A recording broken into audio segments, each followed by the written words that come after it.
Hello all, my name is Bethany Jacobus and I am book talking to you all about this beautiful piece of art.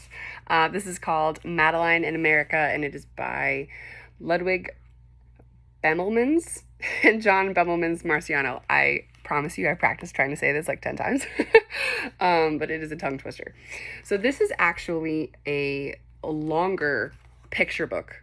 It has 109 pages because it is 5 different stories plus the one I'm going to talk to you guys about. The story that I am talking to you about, which is Madeline in America, it's the first one in the table of contents. Madeline in America. And then it has a table of contents with the other stories. Madeline in America, The Count and the Cobbler. Oop, can't read upside down. A Bemelmans Christmas Memory, and then Sunshine. So it has 4 total different stories in it, and this book is actually supposed to only be used.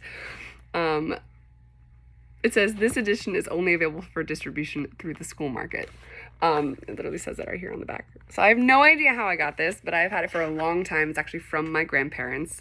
Even has a little inscription. But the story I'm talking to you guys about was written in 1955, and I think the rest of these were all written in middle to late 1900s. So they've definitely withstood the test of time as far as just quality of story, the type of art that's in here. That is one of the reasons why I love this book so much. The art is so unique. It's almost like it's been painted, and the vocabulary in here is really good. It's not too difficult to understand for, different age ranges, but it opens up a lot of opportunity to teach new vocabulary.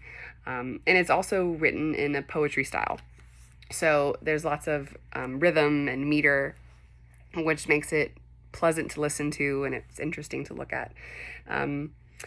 So let me go ahead, and I'm just going to read the first 2 or 3 pages of the first story because I feel like it gives you a taste of what the story is like, but it's also my favorite part because all of the stories in here start with these lines and end with these lines.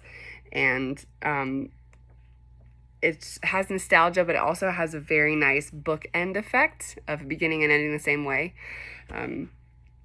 And so this story is about, without giving it too much, it is about basically staying in school.